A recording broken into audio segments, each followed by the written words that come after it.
میں تو اس تصور میں بیٹھا تھا کہ اللہ تعالیٰ کیسے دل کا ایام نداولها بین الناس کرتے ہیں. مجھے تو وہ دن تصور میں آ رہا تھا یہاں بیٹھ کر کے جس دن یہاں پر یہ معاشری بنا ہوا تھا اور یہاں پر لاشیں اور مسجد کے اندر زخمی پڑے ہوئے تھے. اللہ تھا. اور ہمیشہ یاد رکھنا جو قومیں اپنے شہیدوں کو بھول جاتی ہیں وہ قومیں نہیں رہتی. وہ قومیں نہیں رہتی. وہ نظریہ نہیں رہتا جو اپنے شہیدوں کو اور اپنے محسنوں کو بھول جاتا ہے. ہمیشہ یاد رکھنا حالات جیسے بھی آئیں اچھے ہوں یا برے جنہوں نے خون دیا ہے ان کا مقابلہ ہم نہیں کر سکتے.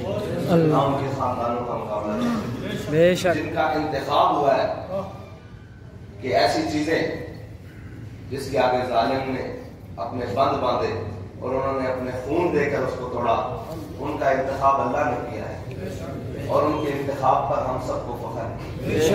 اور جو زخمی ہوئے، جو اسلام میں زخمی ہوئے، بے گھر ہوئے، جس نے جتنی بھی قربانی دی، کیا یہ چھوٹی نہیں ہے کہ وہ اپنا کاروبار چھوڑ گیا، اس کا کاروبار ختم ہو گیا، اس کے بچوں کا ظاہری اسباب جو رشتے وہ بھی ٹوٹ گئے، لیکن اللہ تعالیٰ کی ہوئی اخلاص سے کی ہوئی جو بھی محنت ہے یا جو بھی جذبہ ہے اس کو ضائع نہیں کرنے دیتا. بالکل اس کو ضائع نہیں کرنے دیتا. وہ اپنی بارگاہ میں اس کو بڑا مقام دیتا ہے.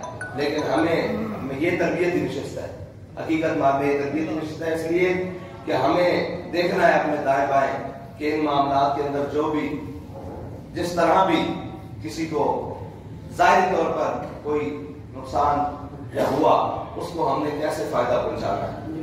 ہماری ذات کو تو فائدہ ہو رہا ہے، میں اگر ذاتی حیثیت میں دیکھوں تو بہت فائدہ ہوا ہے، لیکن ہم نے ان لوگوں کو ساتھ لے کر چلنا ہے، ان لوگوں کو زندگی کا حصہ بنانا ہے تاکہ کسی کے خیال میں بھی یہ نہ بات اترے کہ ہم نے اسلام کے لیے کچھ کیا تو اسلام نے ہمیں نہیں دیا. صحابہ کرام نے جب قربانیاں دی تو جب بدر والوں کی باری آئی تو سب نے ساتھ جھکا لیے تھے.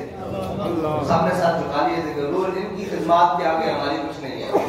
تو یہ نہیں کہ ہم سب کچھ خود سمیٹتے جائیں اور سارا کچھ خود اپنے بارے میں سوچتے رہے، بلکہ ہم نے ان کے بارے میں سوچنا ہے. ٹھیک ہے. اور اللہ تعالیٰ نے جو کامیابی آپ کو دی ہے نا وہ آپ کے خود اپنے تصور میں بھی نہیں تھی.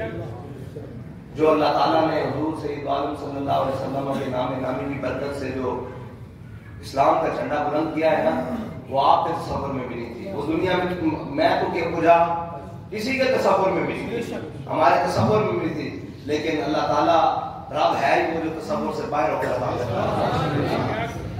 تو آپ کے پاس یہ آ گئی ہیں. اور ہمارے قائد کا ایک طریقہ رہا ہے کہ جب بھی کچھ عنایات نوازشات ہوئی ہیں تو مزید سچ ہو گیا ہے، مزید سچ ہو گیا ہے. کوئی ہمارا فخر والی بات نہیں. ہاں یہ فخر ضرور ہے کہ ایک بات ہے کہ ہمارے سینوں میں حضور کی محبت ہے. یہ فخر کائنات سے سب سے جدا ہے کیونکہ یہ تو حضرت احسان نے حضور کے سامنے کیا ہے نا. یہ تو ہمارے پاس مال ہیں، اسباب ہیں، کائنات کی ہر چیز ہے، لیکن یہ یاد رکھنا ہمارے دلوں میں حضور کی محبت ہے. یہ کائنات میں ہر ایک ہمارے لیے فخر ہے، لیکن کوئی بھی معاملہ ہو، کوئی بھی بات ہو کہیں کہ ہم نے ایسے کر دیا، ہم نے کچھ نہیں کیا. بابا جی کا رات ایک کلپ چھوٹا سا تھا، فرمایا تحریک لبیک کے کارکن